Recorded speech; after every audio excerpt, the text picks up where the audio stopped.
Capacity infra projects గురించి ఈరోజు ఒక పెద్ద అప్డేట్ చూద్దాం. ఇండియాలో హైరైజ్ మరియు కాంప్లెక్స్ కన్స్ట్రక్షన్లో కెపాసిటీ ఇన్ఫ్రా ప్రాజెక్ట్స్ లీడర్గా మారుతోంది. ప్రముఖ developers, government projects, private real estate మీద దృష్టి పెట్టి ఆర్డర్ బుక్ను బలపరుస్తోంది.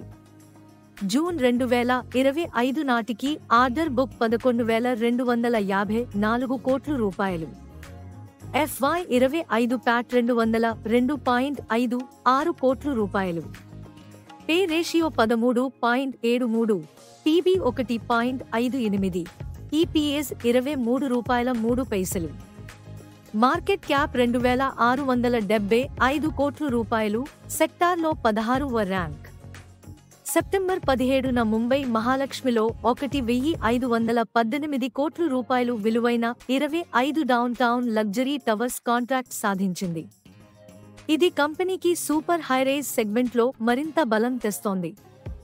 షేర్ ప్రైస్ ₹318 నుండి ₹330 మధ్య ట్రేడ్ అవుతోంది. 52 వీక్ హై ₹465, లో ₹276. ఫ్యూచర్లో మరింత లగ్జరీ, కాంప్లెక్స్ ప్రాజెక్ట్స్, ఈపీసీ సొల్యూషన్స్తో గ్రోత్ కొనసాగించాలన్న ప్లాన్ ఉంది. 1 సంవత్సరంలో -18% కరెక్షన్ ఉన్నా 5 సంవత్సరాల్లో +150% రిటర్న్స్ ఇచ్చింది. సెక్టార్ టేల్ విన్స్, ఆర్డర్ ఎగ్జిక్యూషన్ డిసిప్లిన్ ఉంటే మల్టీ బ్యాగర్ ఛాన్స్ ఉంది. ఇది మీ స్టాక్ మార్కెట్ విస్పరర్స్, వాస్తవ ఆధారిత మార్కెట్ అప్డేట్స్ను ఎప్పటికప్పుడు మీ ముందుకు తీసుకువచ్చే ఛానల్.